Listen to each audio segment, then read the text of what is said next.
What difference will the law make to Nebraskans if the United States Supreme Court changes Roe versus Wade? Toni from Assure is with me today, and we'll get those answers right here on the Talk of the Heartland.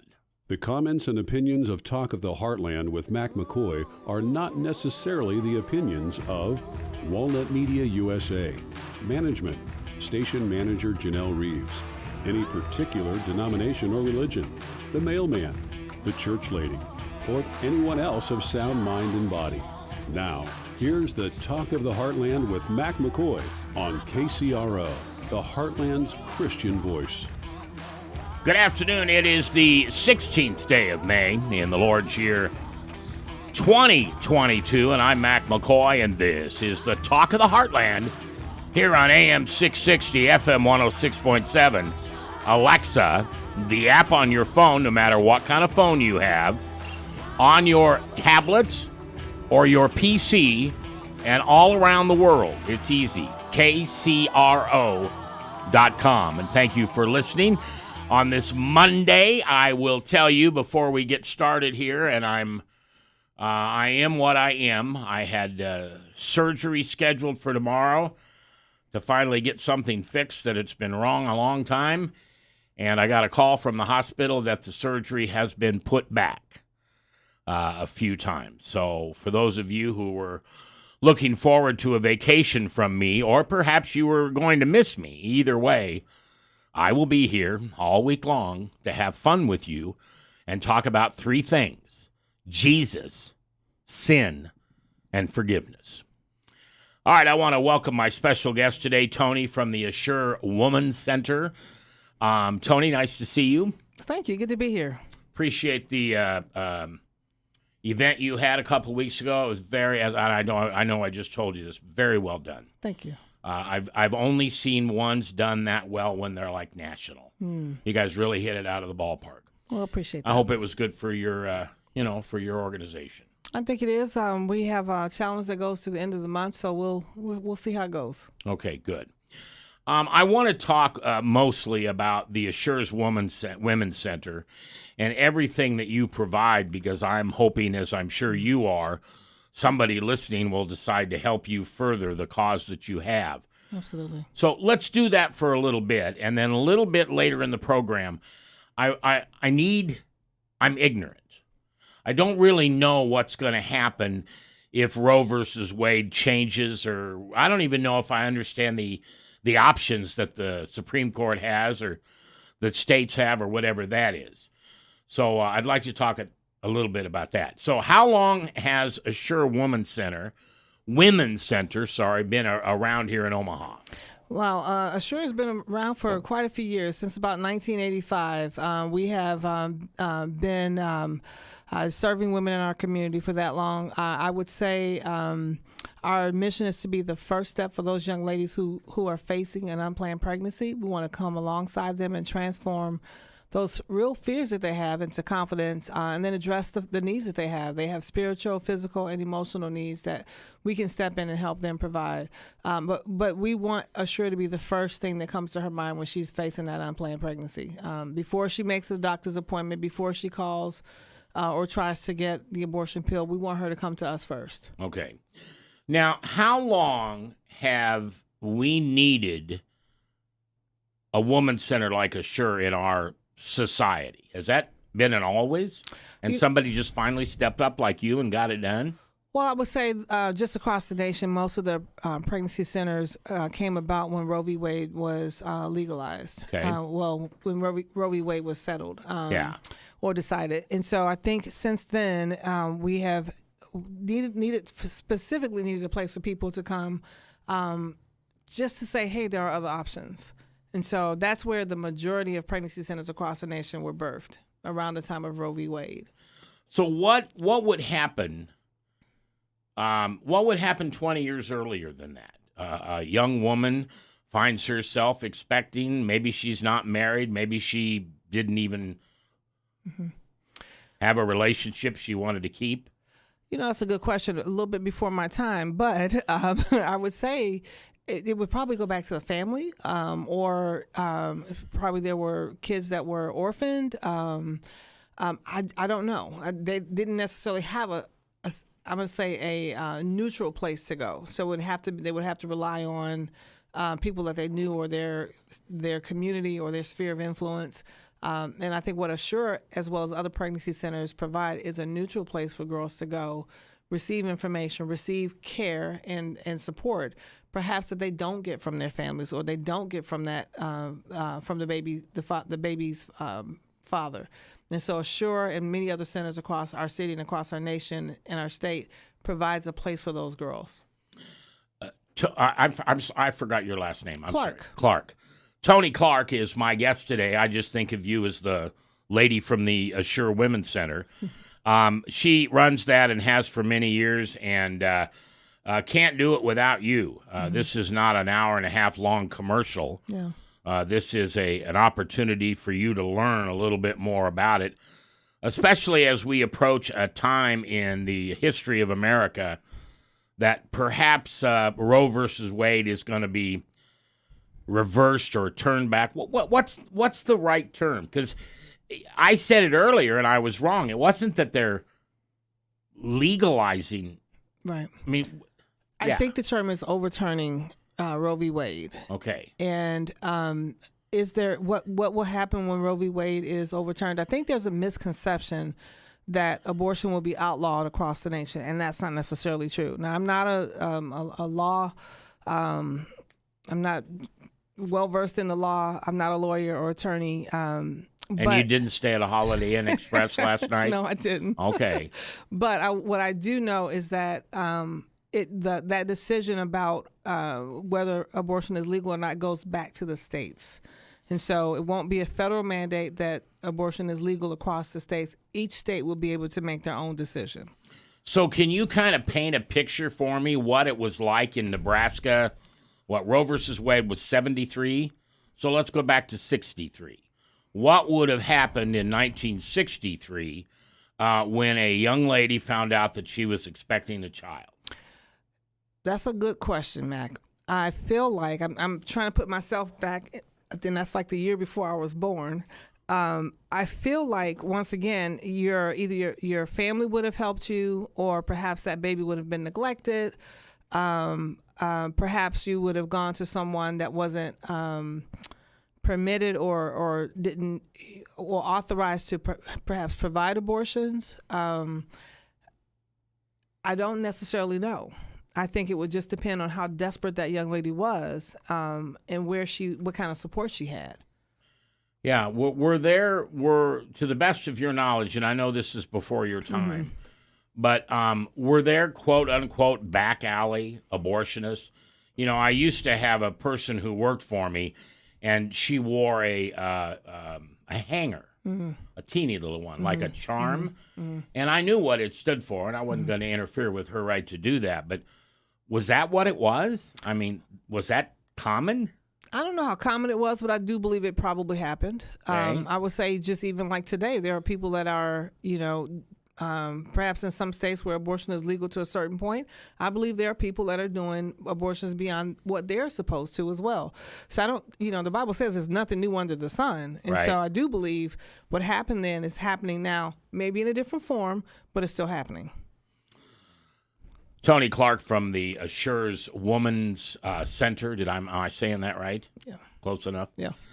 And a lot of us, including me, are waiting for the announcement of the decision of the Supreme Court, thinking that they may choose to overturn Roe versus Wade. And that's going to be difficult for anybody and everybody, no matter what happens. Yeah. But I like what you said before, and maybe when we get back, you can unpack that a little bit. This isn't a ruling that is able to get rid of abortion in 50 states. Right. In fact, what happens is, if I understand it, it's going to come back to the decision of, in our state, would be the unicameral. Right. And that. All right, well, we're going to talk about that when we get back here with Toni in the studio. She is from the Assure Women's Center, and it's a tough subject, but today it's even more important so we can understand clearly what God's will is for us in this arena, and also what the outcome or consequences, or maybe even lack of consequences, that may happen when and if, well, it's not a if, when the Supreme Court turns down their decision. We'll talk about that when we come back. It's 15 after 4. And thanks for listening. You know, it's no accident that you're here today, especially on a day like today, because I've been praying for you. We've all been praying for you. We know that you have a prayer that you send up maybe every morning, maybe every minute. Maybe it's just on Sunday when you're worshiping, and you don't know if God's paying attention to you or not. Well, I believe that prayers are answered. I have physically been in those situations before, and I've seen many other people.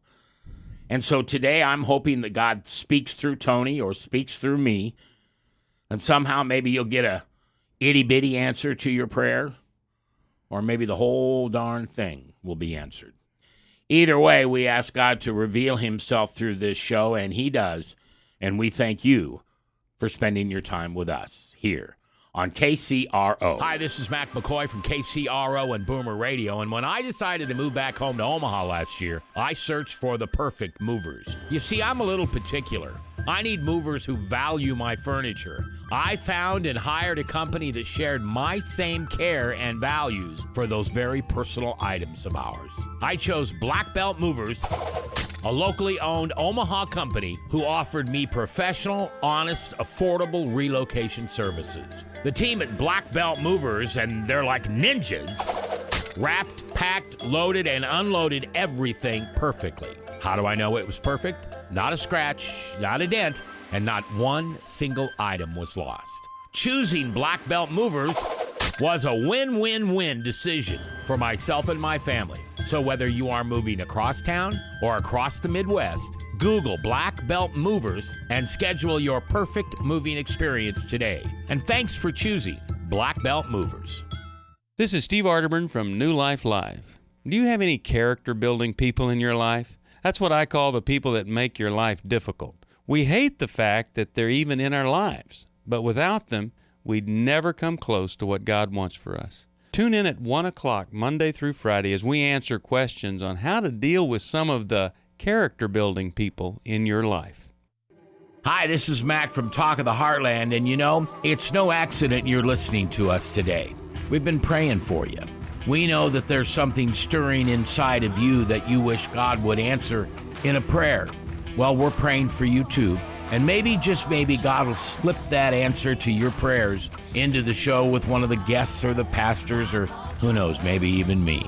We want to hear them at 1-402-819-2666. It's Mac at KCRO.com. And no matter where you are when you're listening, at home, at work, or in the car, remember to write it down. We are AM 660 and 106.7 KCRO. Nominations for the Serve Nebraska Step Forward Awards are now open. Volunteers are making Nebraska communities stronger every day. Help us celebrate their hard work by nominating the volunteers in your life. The Step Forward Awards are the most prestigious awards for volunteerism in the state, and honorees are hand-selected by Nebraska's governor. Learn more about the Step Forward Awards and submit a nomination by July 1st at serve.nebraska.gov. Paid for by Serve Nebraska. Aired by the Nebraska Broadcasters Association and this station. KCRO.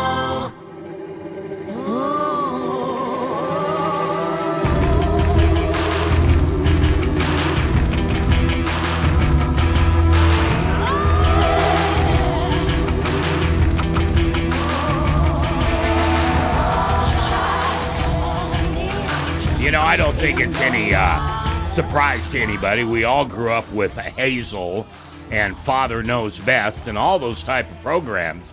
But the bottom line was that we had a different idea of what it was like to find out that you're expecting a baby. I don't remember the first show that I saw a young lady of any age have that predicament that it seems like we have all the time now. I graduated from school in the 70s, and I don't even think there was anybody in my class that was expecting a baby. And back then, it was kind of a big deal.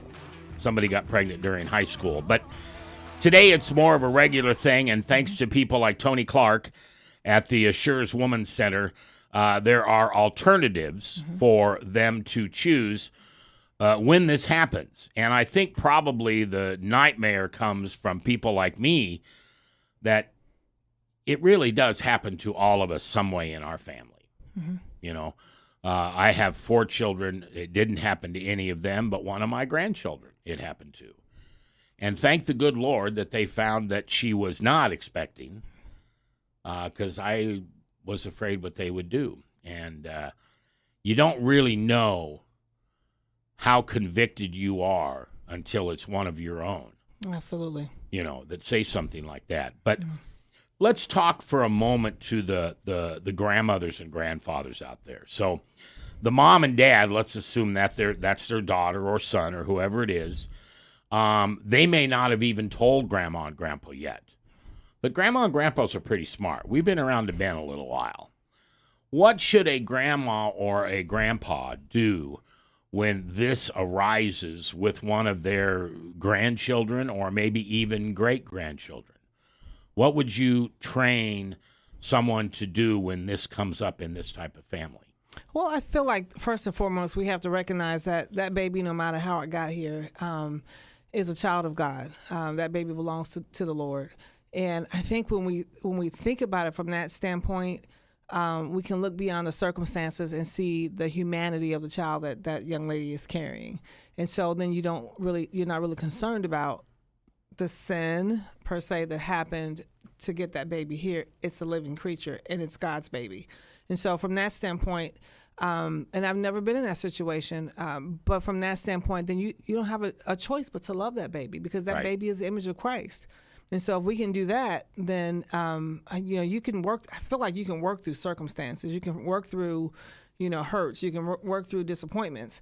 But there's a life there. And I think if we can focus on the life, then we can move beyond the circumstances. Toni Clark, she runs the Assure. Excuse me, that's the name of it. That's a women's center here in Omaha and central Nebraska, all the way around. And that's a place that your daughter or granddaughter or sister or friend, wife, I don't know. And I hate even just making a list of the female gender, because I think guys should be more involved with this kind of stuff. And Toni and I, we can maybe bat around some ideas a little bit later on how maybe we can accomplish that once Roe versus Wade is reversed. But you mentioned the word sin. And in my faith, and nobody needs to have the same faith I do, I'm not right or wrong, but what I learned with my relationship with Jesus is all sins are the same. Absolutely. The only one that has any difference is if we don't repent on it. Right. And then they all make a difference. And I am absolutely sure that probably in the 40s, 50s, how long we go back, I don't know, that there was somebody in somebody's family that would look at it that way. This is the consequence of a sin, and now you've got to live with it. Right. And I think that's probably how Roe versus Wade came around, because somebody said, no, I don't. Right. And also, too, the shame associated with quote-unquote sin. And I hate to say quote-unquote, but with sin. And having a baby is a very obvious consequence, therefore shame, guilt for a sin that perhaps you created or perhaps you did in the secret, but this baby is evident that something happened. And so I think that's where the shame comes from, because that is the consequence. I like to say that's the fruit. I mean, it's that baby is still a gift. Yeah. I got a letter from someone, and I'll be honest with you, I tried to find it today, and I printed it up so I wouldn't delete it, and so so I'd have it if I deleted it. I deleted it, and now, typical me, I can't find it. But it came from someone who only identified herself as great-grandma.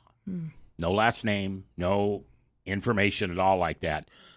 But she said that this had happened to her, and now it's happening to her granddaughter, and they're exactly the same age. And she didn't tell me what age that was, but it happened to her, and it was her mother, her daughter, who is the mother of this grandchild.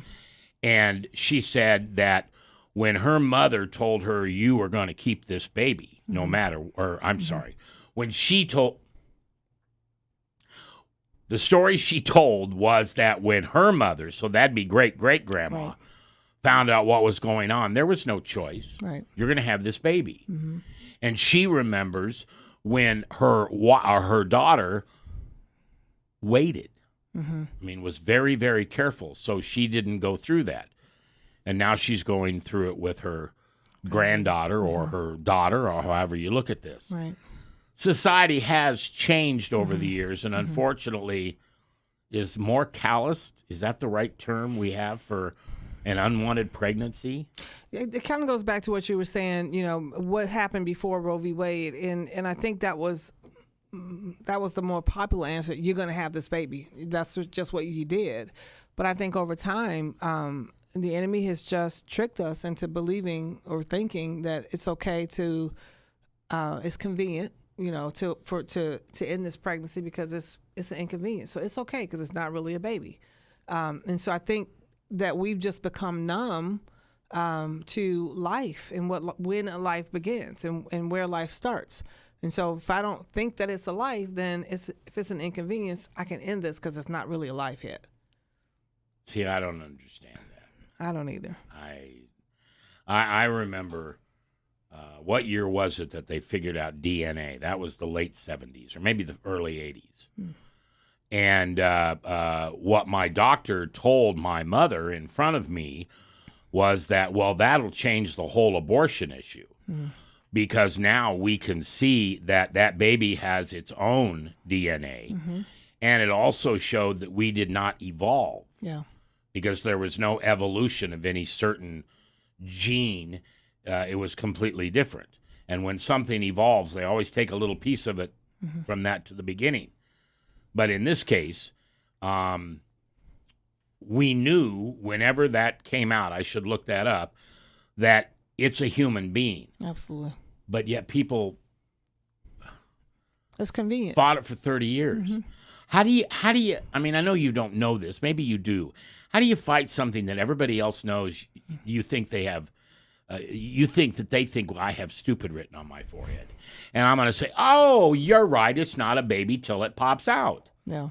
But that was the justification for 20 years or more, maybe today. Yeah. I think sometimes it is. I think it still is a justification sometimes. I know when we sometimes have women that come to our office and they see that ultrasound for the first time, they've been told that it's not a baby. They've been told it's a blob of tissue. They've been told that it's not life yet. But when they see that ultrasound and they see the flicker of that heartbeat, or they hear the heartbeat, or they see that baby on the screen, now they're in a real conflict because they've been told one thing, but they see something different. And so now it's a wrestle for them because, well, this is what I thought I was going to do because it's not a baby yet. Oh, but no, I see hands, I see feet, I see, I hear a heartbeat. And so they have an internal struggle to figure out what they're going to do now. So the things that you show them that are medically sound still sometimes do not convict the expectant mother that this is a baby. It's not what everybody else tells you it might be or is. Yeah, I don't know. I would hope that it would convict, but sometimes those fears that they have, I would say in their minds is greater than the conviction that they feel. And so my fear is that they'll make a decision based on the fear of boyfriend leaving, mom putting them out, losing a scholarship. They'll make a decision based on that. But then later down the road, that decision that they made affects them throughout their life. Now, it just seems to me, Toni Clark is my guest. She's the, what's your title? Executive director. Okay, she's the big cheese at the Assurers Women's Center here in town. Been around for a long time and a very, very good organization. Quite frankly, there is one in all places of the corner of the earth. You just got to find them, and they're all run by people like Toni and her staff that care so much for that living being and the person carrying that living being. Because I remember the first time I had a young lady on who had an abortion. And I was and it was like 20 years ago. This is probably late 80s. that she had had an abortion. Well, no, Roe versus Wade had been law or had been made, so it had to be probably early 90s. She was still impacted by it. Mm-hmm. And she wasn't there as an advocate. She wasn't coming in. It was just something she wanted to talk about on the air, and I said, sure, we can talk about that. Mm-hmm. And she still stayed in touch with her boyfriend. They did not continue. Here they are 20 years later, and they both share that unfortunate decision that they cannot take back. Yeah, yeah.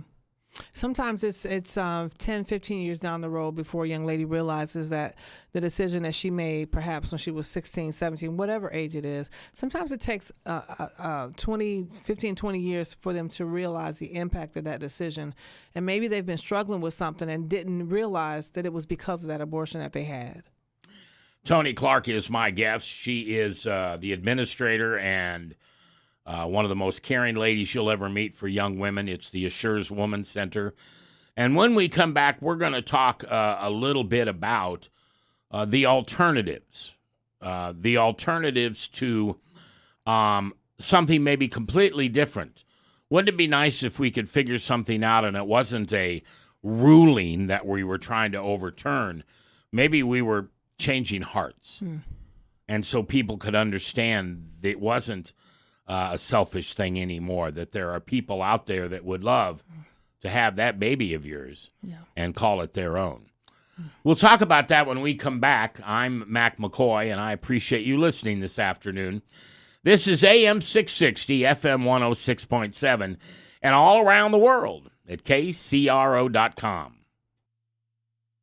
Sunday right here on AM 660 KCRO for the Covenant Church live broadcast at 11 a.m. Covenant Church is located at 150th and Blondo Street in Omaha. The mission of Covenant is to know Christ and to make Him known. For more information, go to covenantomaha.church. That's covenantomaha.church. Or visit in person and bring the family to the 9 a.m. or 11 a.m. service. Come find a place where you can belong. Come home to Covenant. David Brooks here, inviting you to join me Saturday mornings at 10 a.m. for the Retire Smart radio show. We'll provide you answers to your retirement questions and help you navigate these uncertain financial times. Don't just retire, retire smart. Saturday mornings at 10 a.m. Investment advisory services offered through Smart Wealth LLC, a federally registered investment advisor and affiliate of Retire Smart. Registration as an investment advisor does not imply a certain level of skill or training. Hey, do you ever feel crushed for time? Boy, sometimes it's like that every day. There is just so much that needs to get done. Hey, this is Pastor Delmer Austin with Rise Up. Our program is every Saturday morning on KCRO from 9 till 10 o'clock in the morning. We have been talking about the gift of the Sabbath. We are going to be talking next week about holidays and holy days. Join us next Saturday for Rise Up. Now your forecast for KCRO for Omaha, Council Bluffs, and Lincoln. Mainly clear skies and quiet tonight with a slight chance for scattered rain showers. Lows level off around 59. Southerly winds 8 to 15 miles per hour. Chance for scattered thunderstorms tomorrow. Highs around 76. Cloudy skies expected. Scattered thunderstorms likely. Tomorrow night, lows dip down to about 60. Overcast skies. I'm weatherology meteorologist Paul Trombley on KCRO. Right now, 84. The Heartland's Christian Voice, KCRO. I want you to get swept away out there. I want you to sing with rapture and dance like a dervish. Oh, that's all? Yeah, be deliriously happy, or at least leave yourself open to be. Okay. Be deliriously happy. I shall do my utmost. I know it's a cornball thing, but love is passion, obsession, someone you can't live without. I say, fall head over heels. Find someone you can love like crazy and who'll love you the same way back. How do you find him? Well, you forget your head and you listen to your heart. I'm not hearing any heart. Because the truth is, honey, there's no sense living your life without this. To To make the journey and not fall deeply in love, well, you haven't lived a life at all. But you have to try, because if you haven't tried, you haven't lived.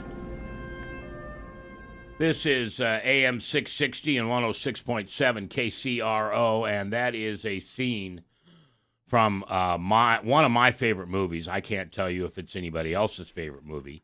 Did you recognize that scene by any chance? So Anthony Hopkins is telling his grown-up daughter, like maybe in her early 30s, what love is, because he's afraid that she has fallen in love with not the right type of person.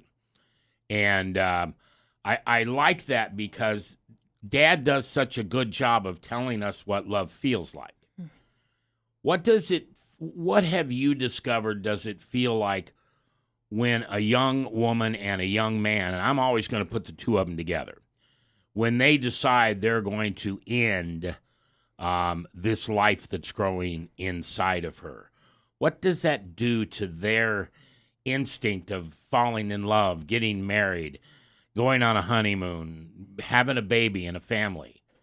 How do you think that affects them long term? You know, I'll just use the little bit of experience I know from people that I know that have walked through this.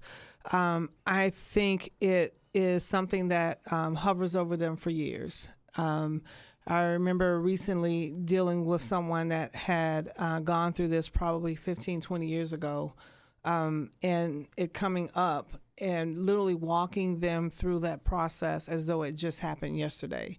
And so I think for some, that decision hovers and affects their relationship for many years until they address it, until they receive the healing and they receive the forgiveness that they can.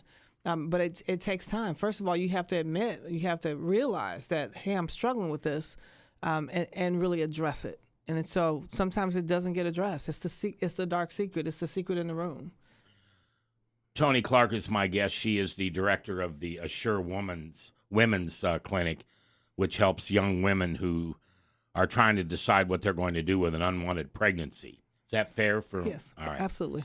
One of the things that I say on the radio a lot, and Jesus tells me to say this, I don't care if you're alcoholic. I don't care if you're gay. I don't care whatever you've done to choose to do with natural sin surrounding you, including abortion. God forgives that. Is the devil's voice just so much stronger in their ears that they can't accept that Jesus already died on the cross so they would be forgiven? Oh, absolutely. And I think not just even in the area of sexual sin, not even just in that area. I think the enemy knows what your trigger is. And so he knows if sexual sin is a thing that will, if he can keep you in that vortex or in that, cycle, he will. If it's alcoholism, if he can keep you there, that's the thing that's on your mind. So yes, depending on, I think this is just Tony's opinion, depending on where you are, the enemy knows what's your trigger. He knows that's the thing that will keep you in bondage. And so for some, that sexual sin or the abortion or whatever it is keeps those men and women in bondage until they get to that point where they realize God can forgive me. He is bigger than this. He is bigger than any decision or any sin that I've made. But it just takes us to get to that point where we recognize the covering we have under his blood. Toni Clark is my guest today from the Assure Women's Clinic. Why isn't adoption a higher option for some of these young ladies and men who are in that situation? That's a good question. And I don't know the science behind it, but I would say I would think the majority of our patients, or some of our patients, should I say, probably may come from perhaps a background where they perhaps were not treated well. Okay. And so we know it's a very selfless act to carry that baby to term and give it to someone else. But in their minds, why would I carry this baby to term? I don't know the outcome. I don't know who I can trust.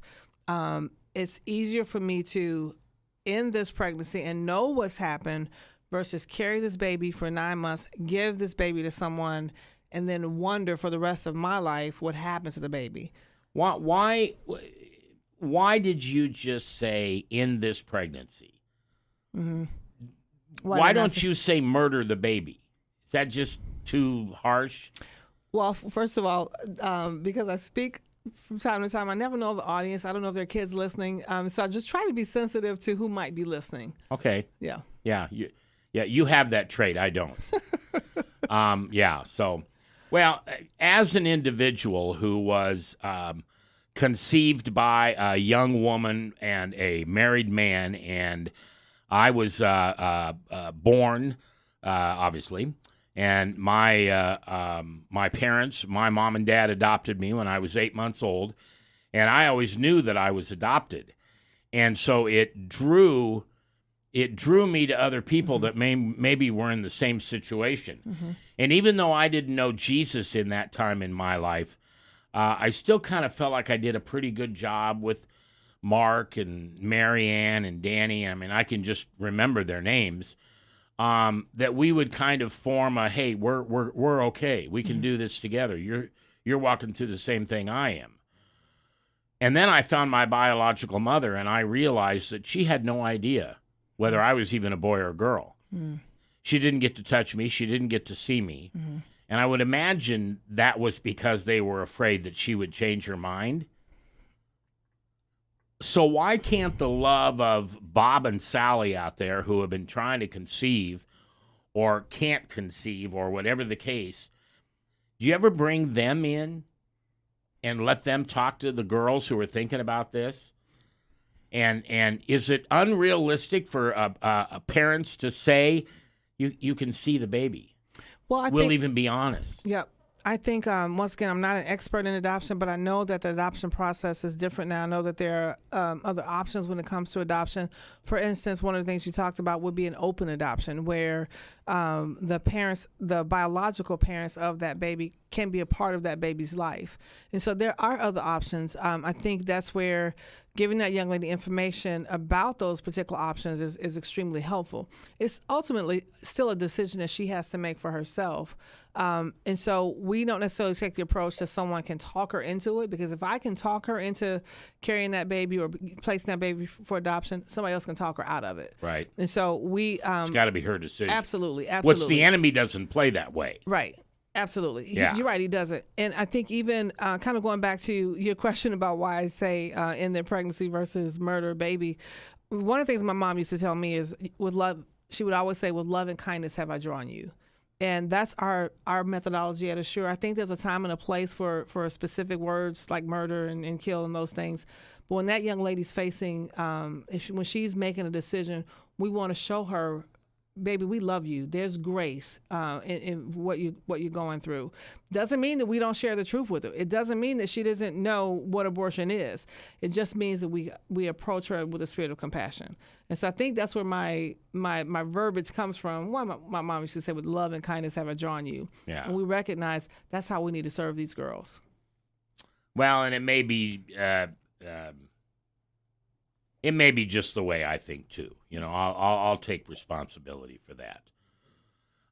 Toni Clark is my guest today, and she is the director of the Assure Women's Clinic, which is a place that young ladies can go and figure out, or at least hear an option.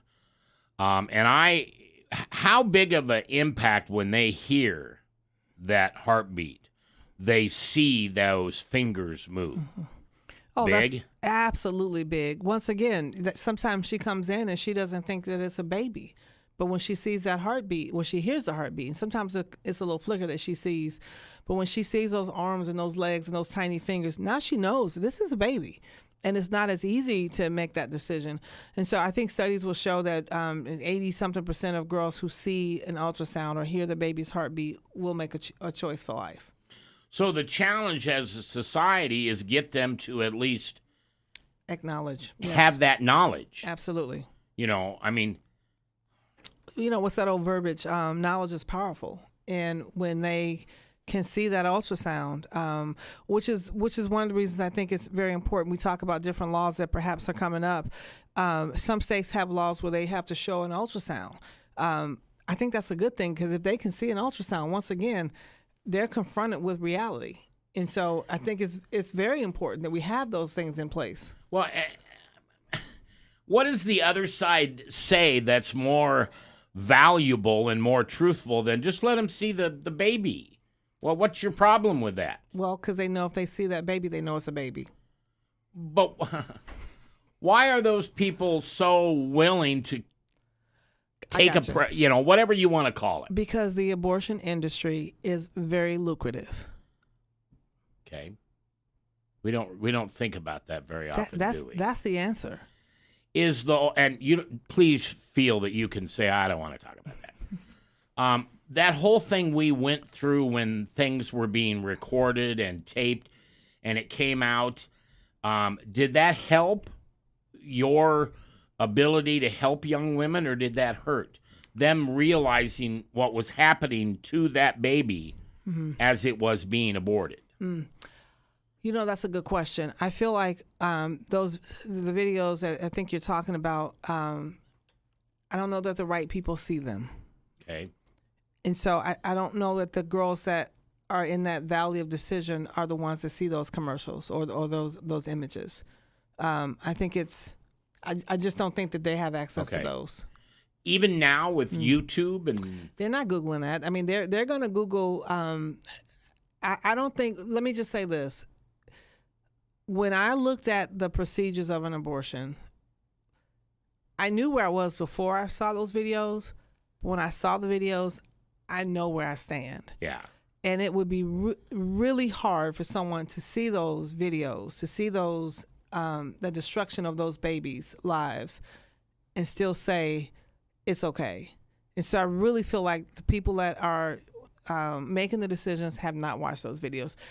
In my humanity, there's no way you want to believe it. At least. Yes, you want to believe that there's no way you could see something like that and still say it's okay. But we have doctors that do. All right, we are going to take our last break during this segment. Toni Clark is our guest today. She is the person who puts together the programs, who oversees the raising of money, because it takes money to have the type of equipment that Assure needs to have to be able to show these young mothers, this is what's inside you. I know your girlfriend told you it was just a blob of cells. What do you think it is? And so we can help her in that way. And when we come back here during this last segment, we're going to talk about how you, listening, watching this, can help them save babies' lives. It may be the most important 10 minutes you've ever heard. And it's coming up next here on KCRO.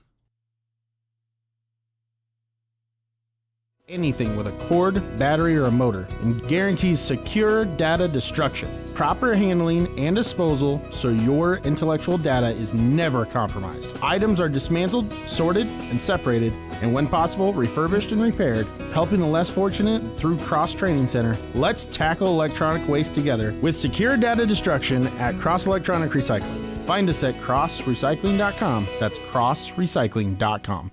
Ann White's marriage was in desperate trouble, but she was terrified to let anyone know. On the next Focus on the Family, Ann talks about how God helped her to break through dysfunctional patterns and finally ask for help. A courageous story about a marriage that was wonderfully restored. Next time on Focus on the Family with Jim Daly. Focus on the Family, weekdays at 7:30 a.m. and 12:30 p.m. on KCRO, 660 a.m. in Omaha and 106.7 FM in Lincoln. 100 years KCRO.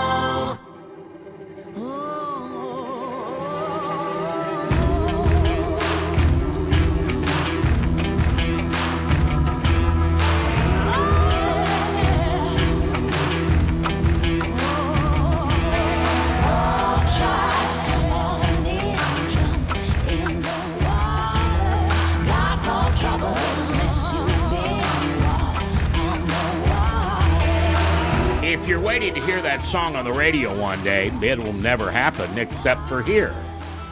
That is the theme from a an incredible miniseries. But you don't have to believe me. You can watch it for free on YouTube. It's called The Chosen. They are now in their 3rd season. And one of the reasons that I asked the directors and the makers and the producers of this film to be able to use it on this radio station as what we call our music that we play coming in and out of commercials and things like that. The official word is bumper music, which makes me just think I'm in a car at a carnival and I'm trying to hit somebody. But if you listen to the words and if you YouTube that song and you look at the words that are on there, those are powerful. And it all kind of sums up the fact that the water represents the blessings and the baptism of Jesus and you and I, and we are no longer covered by sin. We are able to repent, and we are able to ask God to please forgive us, which I always have to forget. He already did. And then maybe remember that he is, as Toni has talked, he's in charge. Mm-hmm. You know, God gave us this thing called free will, and I'm not sure it's always played to our advantage, but I do know in the end that every baby that we're talking about is in the Father's hands. Every sin that you and I have ever committed, and we'll probably commit one again. I know I'm going to probably make one in the next half hour. They're forgiven. And you can't sin because you know you're forgiven. Mm-hmm. You have to realize that because of what Father did, so you can spend the rest of your eternity with him, you get that opportunity to commit sin as long as we remember that it's not what he would choose. There are voices in your head that tell you that you should choose that, but how'd that work out for Adam and Eve? How'd that work out for a young lady who's probably going to abort her child today or tomorrow or the next day? That voice was completely wrong. And God's voice would tell you, seek me. Seek my counsel. Read my word. Mm-hmm. And in the end, if you make a mistake, please come to me and I will give you forgiveness. And that's what we always need to remember in dealing with these type of situations. Now, I have to be honest with you. When Toni's gone, you and I are going to have a little bit different of a conversation. But we still need to remember that God is love and God is forgiveness. Yeah. Jesus died on the cross to give you forgiveness for anything and everything, as long as we go to him. So there are people listening this morning that are moved by the conversation we've had, maybe even, I'll tell you what, I think it's just a ray of sunshine. I know it's a shame that they leaked it, but what a ray of sunshine. I've lived in here for the last 3 weeks, knowing that it's probably going to be overturned. But what do we do then after it's been overturned? Your job is still necessary because Absolutely. There will still be abortion available in almost every state. Quite a few. For the most part. Yeah. If I live in Nebraska and I want an abortion, can I go to Iowa to get it? Or, I mean, right? Well, from what I understand, Colorado, just far west, has made it legal to have an abortion up until delivery. So, yeah, absolutely. So, in the event that Roe v. Wade is overturned, I'd even say before we get there, we first and foremost need to be praying for our Supreme Court justices, pray for their protection, pray that they're not swayed by the protests and the threats against their lives. So we definitely need to keep them lifted up in prayer. But if or when Roe v. Wade is overturned, there will still be a need for pregnancy centers across our state, across our nation. Girls will still find themselves facing unplanned pregnancies, and they will still need resources. They will still need someone to come alongside them and say, hey, you can do this.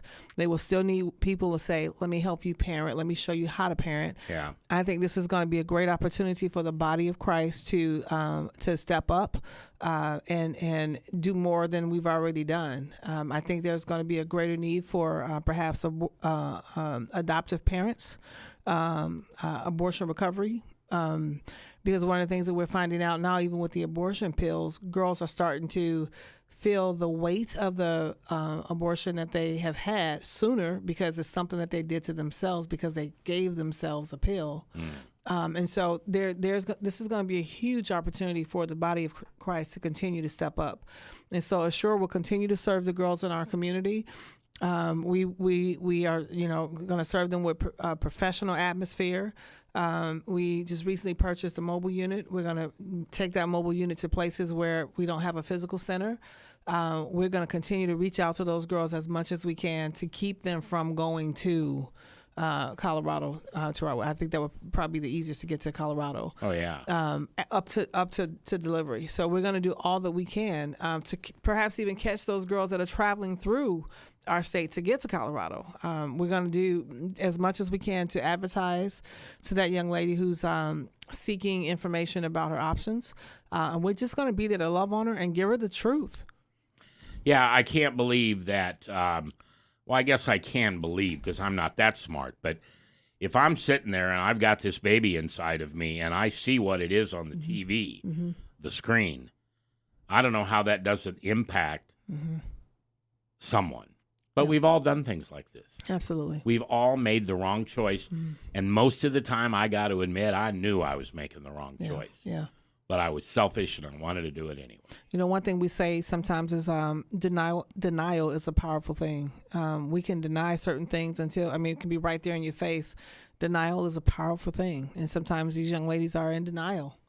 Yeah, it's not just a river in Egypt. No. No, it's not. All right, well, Toni, I really appreciate you coming in and good job on your meetings that you had over the last years. It ended up with that wonderful banquet. Thank you. And you deserve all the blessings that somebody can give you because we're human. And we get to choose what we favor and who we're advocates for. Yeah. And it's not easy because we are looked upon as bad people because we can't let a woman make her own choice about her body. And I don't know how it even got there. Yeah. Probably the same people that said it was a lump of cells. Yeah. Well, can I say this as well? If people would like more information about it, sure, they can go to our website at firststeptolife.com. All spelled out, firststeptolife.com. That's our website, and you can find out more information. You can certainly give me a call at Assure as well. All right, Toni, thank you very much for coming in today. I appreciate it. And I look forward to having you back anytime you want to come.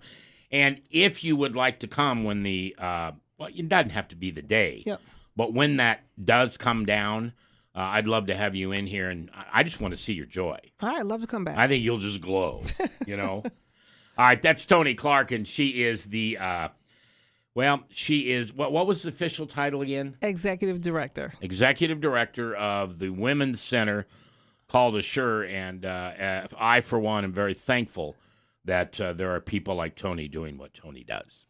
So thank you very much, and God bless you. God bless you. All right, we're going to catch up with the news. Who knows? Maybe it's been announced. Toni, you'll just have to turn around and come back in.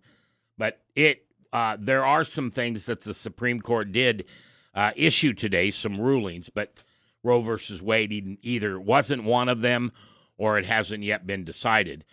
And maybe you, kind of like me, you're just assuming that they're not going to change their mind because of and my words, nobody else's but mine. Toni's not on the air anymore. This is my words. But the thugs that we have going from city to city now, because what they think, they want you to believe that a woman does not have a right over her own body. And that's malarkey. And I'm going to talk about that in the next half hour. I'm Mac McKoy, and if I haven't told you lately, thanks for listening. Love this job. Couldn't do it without you. Right here on AM 660, FM 106.7, and all around the world at KCRO.com. The Heartland's Christian Voice, KCRO Omaha, K294 DJ Lincoln, regionally on 660 AM and in Lincoln on 106.7 FM, streaming on KCRO.com, Alexa, tune in, the KCRO app, and devices that haven't even been invented yet. Fox News. I'm Kathleen Maloney. The gunman accused of killing 10 people at a Buffalo, New York grocery store had planned prior violence. Sheriff John Garcia said during a segment on America Reports on Fox, the teen in custody, Peyton Gendron, was flagged for threatening to shoot up his high school in New York State, but he apparently wasn't added to a list, keeping him from getting a weapon. Fox's Gernal Scott. New details about David Chu, the 68-year-old gunman charged with opening fire at a church in Laguna Woods, California, during a Taiwanese luncheon. We know that the subject involved is a U.S. citizen who immigrated from China.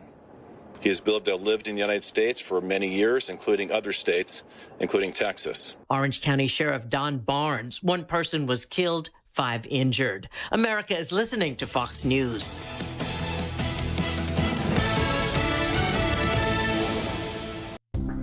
Now your forecast for KCRO. For Omaha, Council Bluffs, and Lincoln.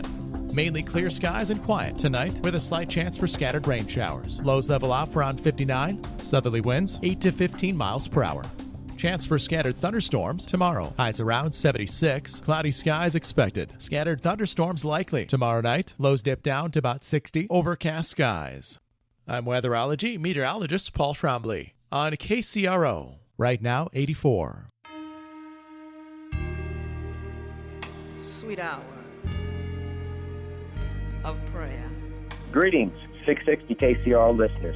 This is Pastor Brian Page of the Pleasant Green Baptist Church here in Omaha, Nebraska, where we are a Christ-centered ministry that ministers to all God's people. Hey, we're coming to you with great joy and excitement to let you know that the Pleasant Green Baptist Church will be airing the Sweet Hour of Prayer broadcast every Sunday from 9 to 9:30 a.m. on 660 KCRO. Please tune in to the show and be blessed. The Heartland's Christian Voice, KCRO.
Good afternoon. We are back a little bit after 5 o'clock on 106.7 and AM 660.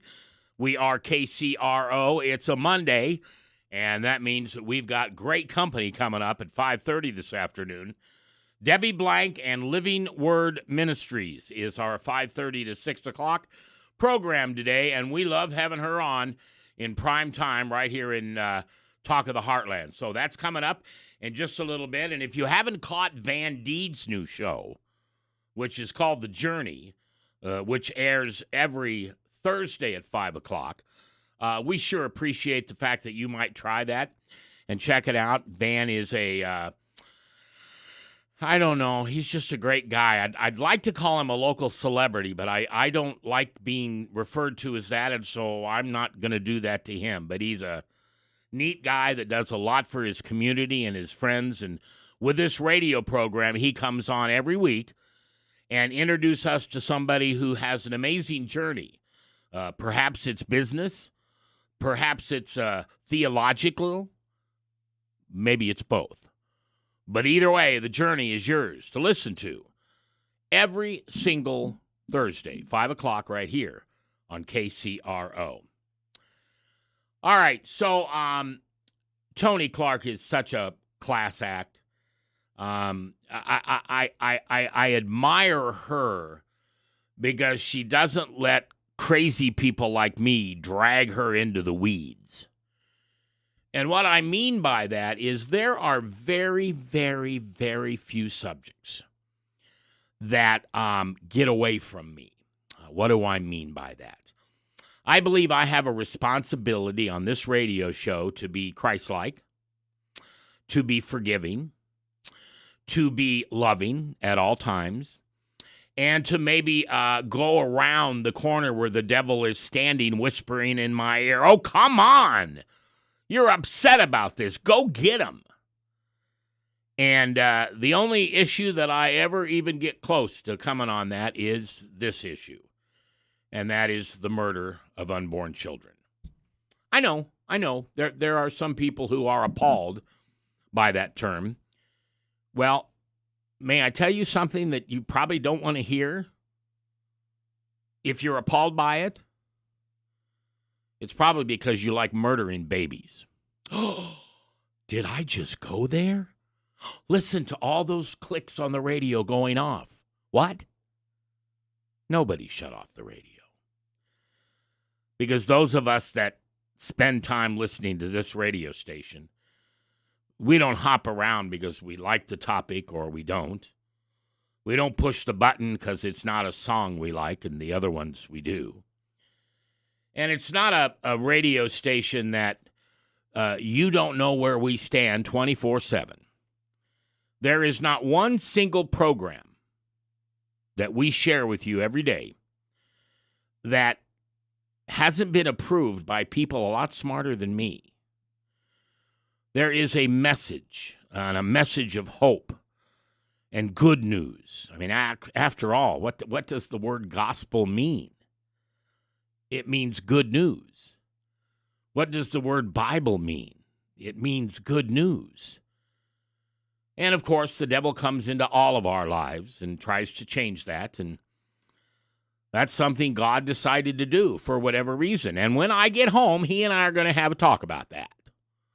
I'm going to climb up on his knee, and I'm going to put my hands on both sides of God's face, and I'm going to say, "Papa, why did Satan have to have so much power over your children?"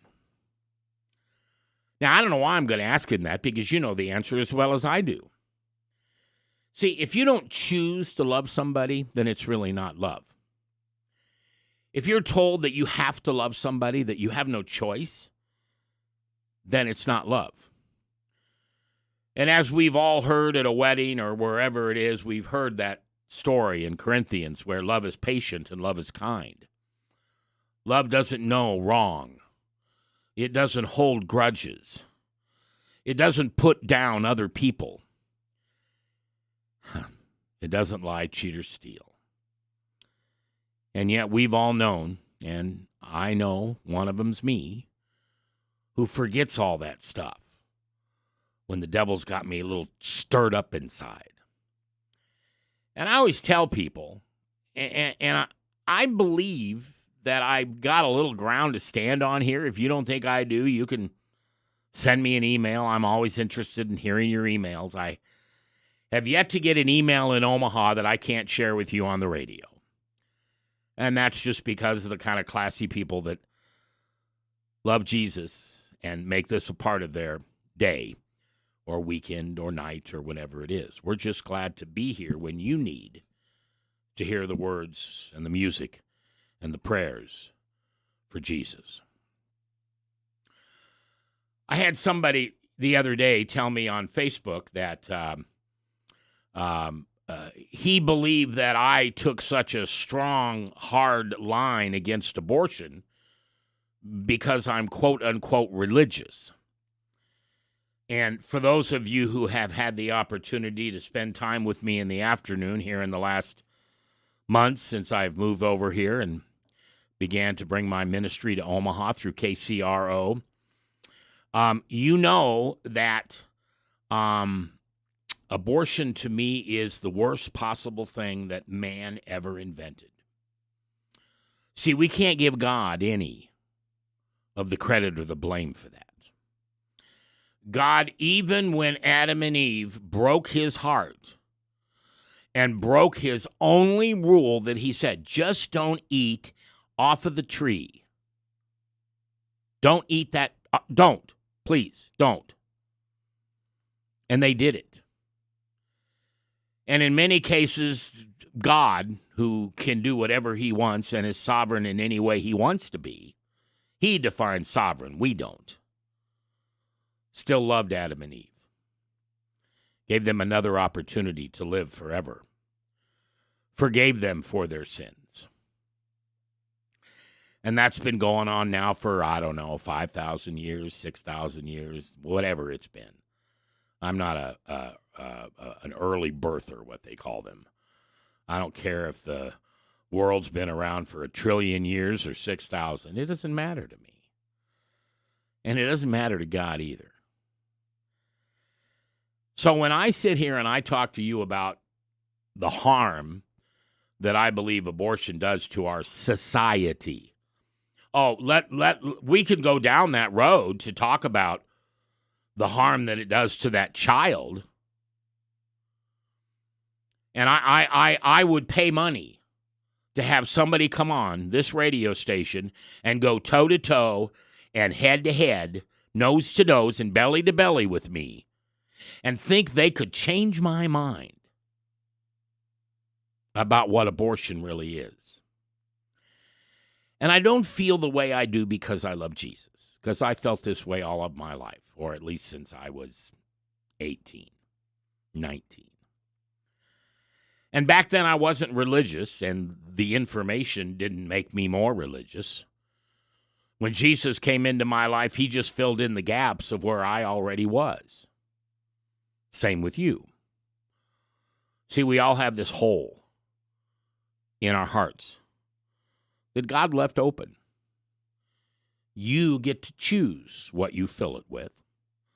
And Satan tells you we're going to fill it with alcohol, and we're going to fill it with drugs, and we're going to fill it with all those wonderful foods that we can eat, and we're going to fill it with gambling, and we're going to fill it with horrible words or sports or whatever it is that isn't God. You see, if you want to define what Satan can do to us, all you have to do is say, it isn't of God. 4 words. It is, I guess it's 5. It is not of God. Or if you say isn't, then it's 4. Anything that isn't of God came from Satan. And I'm not a big, Satan guy or devil guy, but I'm more than some, and not as much as others. See, I don't understand how you can't know what the enemy does. Maybe that comes from my business background. Maybe it comes from a sports background. There's a reason why Jerry Taggy used to watch films of Oklahoma and Kansas and Colorado when the Nebraska Cornhuskers would have to take on those opponents to win the Big 8. And they would watch over and over and over and over and over and over again the games that their opponents were playing, how they moved, how they shook, how they caught, how they ran, how they did what they do. And whatever quarterback or running back or receiver, and you can make it hockey, you can make it basketball, you can make it basket weaving for all I care. You got to know what the competition's doing, especially if the competition is your enemy. And our enemy is anything that isn't made from God. And even though I have a theory on what the devil thinks of abortion, in fact, it's one of my favorite questions, but it's kind of a gotcha question. It's really, I don't know if it's fair. I don't always ask it. I have to ask it to the people who are really tight with Christ so they understand the answer. The theory that I have about Satan, the enemy, and abortion, does he like it? You're going to say yes, I'll bet, because I used to say yes. Oh, he loves it. People killing children, somebody carrying the weight of that around forever and ever, and it goes beyond them, and then it goes to their spouse, or it goes to their mother, or their other children when they finally have children. Well, you would have had an older sister, but I aborted them. It was convenient. I wasn't ready to have a baby. But look at you, sweetheart. You're my baby now. Yeah, that young lady, that young man will grow up and think, I can kill a baby? I don't have to be careful with sex education. Doesn't matter whether I have protection or not. Doesn't matter what the priest says, the pastor says, grandma says. I can get rid of it. I can pay the fine, and the consequence is gone. And that's what's not God. Yes, we have freedom. We have forgiveness from God. But you have to repent. At least I do.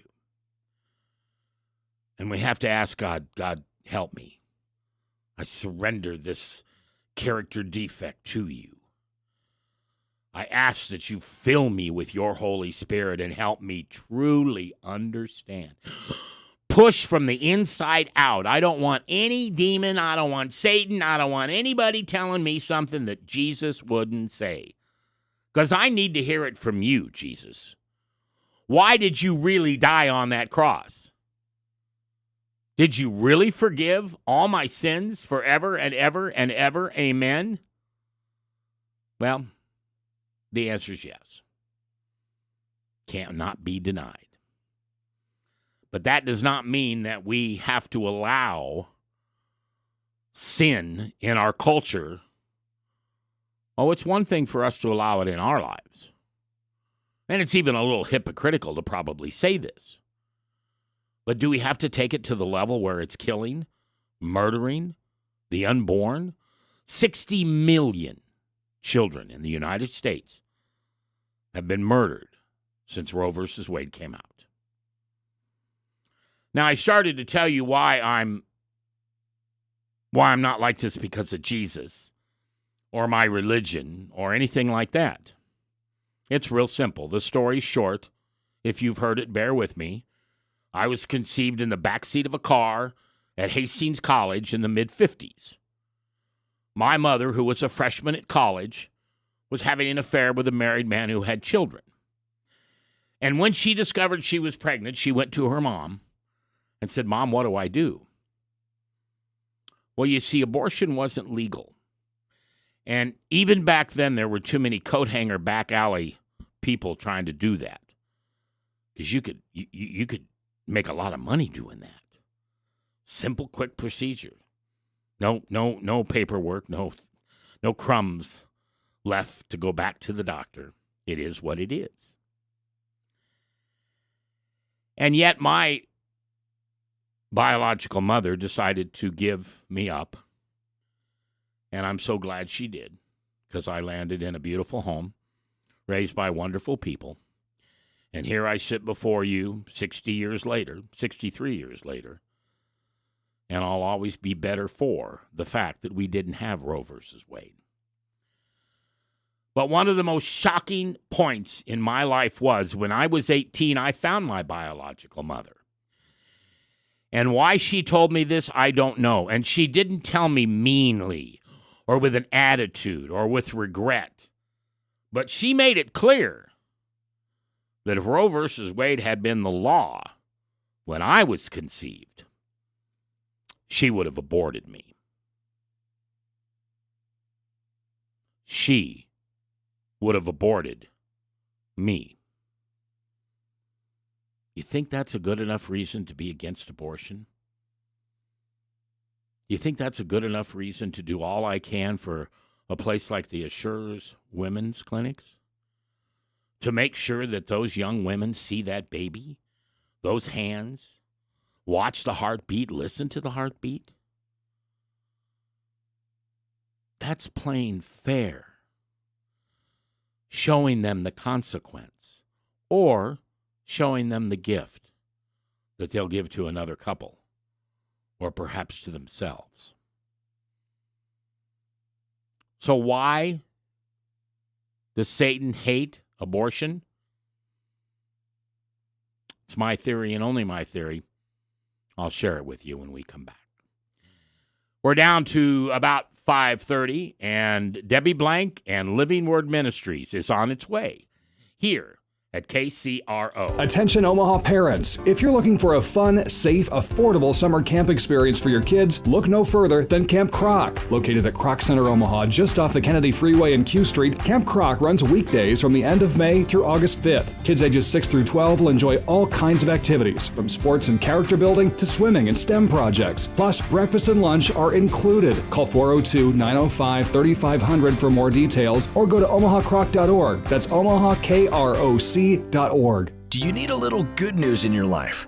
Tune in to Spotlight Good News Omaha on KCRO 3 times daily, weekdays at 5:30 a.m., 9:45 a.m., and 10:15 p.m. with your host, Tim Janisewski on KCRO, the Heartland's Christian voice.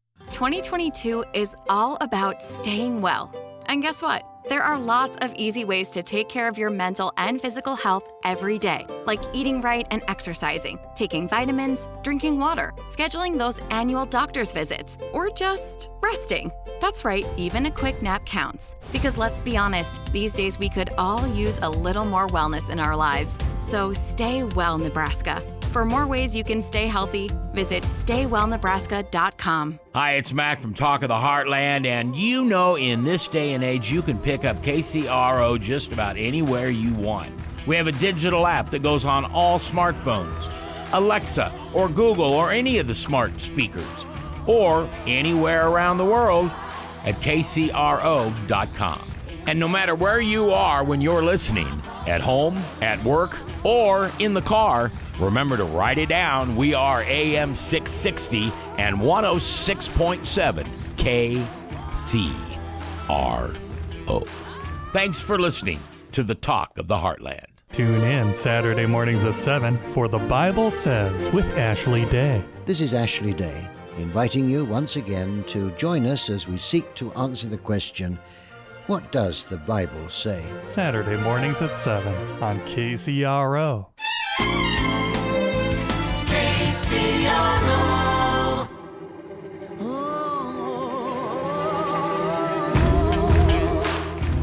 The opinions of J. Michael McKoy are mine, not yours, not the owner of the station, not Chanel, who's the station manager, not Patrick, who's the president. Nobody but me. And that's called the First Amendment. And it's the Constitution of the United States. And even though some people want to ignore it, try to change what it means, try to tell me that that lump of cells in my wife's tummy isn't a baby. It isn't a baby till it's born. Well, that worked out pretty good years ago. Now, in Colorado, they say, well, we don't even care if it's born. We're not even sure how long you can wait after it's born. Maybe a long time. And you can still murder your child. Maybe it's just me looking for the gold at the end of the rainbow. Maybe it's just me trying to see the glass half full rather than half empty. So do me a favor for just a moment and put your thinking hat on. I'm actually going to ask you to put your heart aside and think. If you love Jesus, you follow him and you pray to him and you can't live a moment without him. But you put that aside for a moment and say, why would the enemy of my father, of my brother, dislike abortion? Why does Satan hate it? This isn't biblical. This is just a theory I have. We all have theories. I just share mine on the radio. See, what God wants from you is your soul. He wants you to sell your soul. He wants you to do whatever you can do to eventually say to God, I don't need you. You're not my master. Satan is. Satan gives me everything I want, everything I need. Every desire I ever have, somehow he provides it. You have laws. You have rules. Sometimes you convict us. Satan whispers in my ear and says, God's making you feel guilty. No, guilt and shame didn't come from God. That came from Satan too. But we're going to win on this game for right now. Now, coming up today or tomorrow or later this week or at some point, the United States Supreme Court, the most important court in the world, is going to decide whether Roe versus Wade, when it was put into effect, that it was wrong. Whether it's medical science that have shown us that a baby is a baby is a baby, no matter how old or young they are. But a baby is a baby is a baby. You don't walk into the doctor and he says, well, you've got a clump of cells in there no matter what.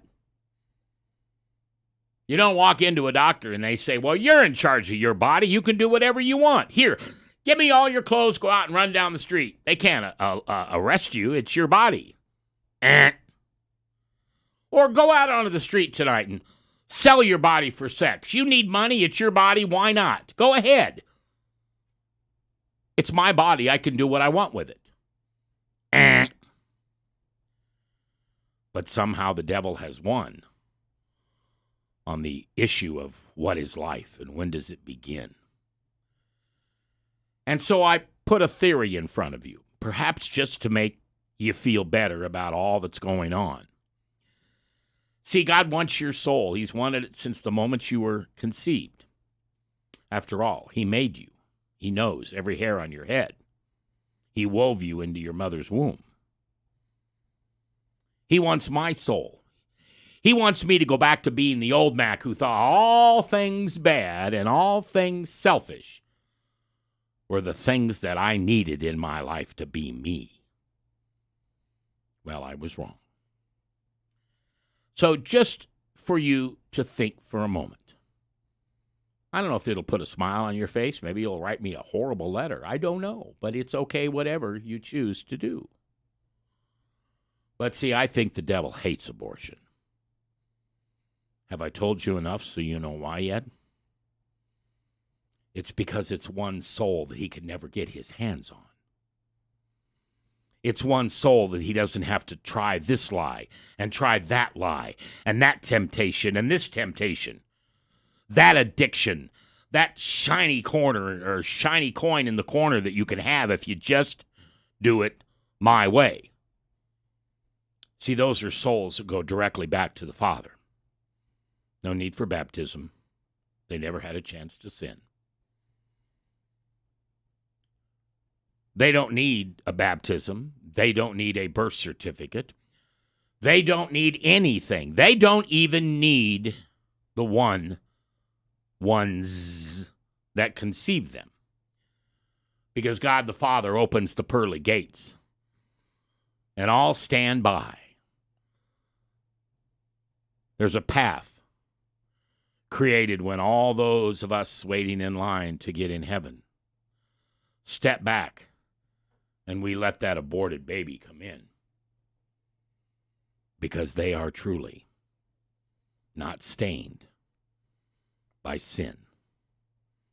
And God brings them directly into his bosom and welcomes them and says, good job. You are now with me forever and ever, and no one will ever take you from me. Ever. Thanks for listening today. It's no accident you're here. I've been praying for you. I've been hoping that somehow today maybe you heard an answer to a prayer, a big one or a little one. God's in charge of that, not me. They're not my words, they're his.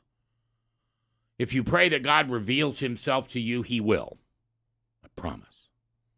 And he'll reveal himself to you by saying, here I am. Here I am. I love you.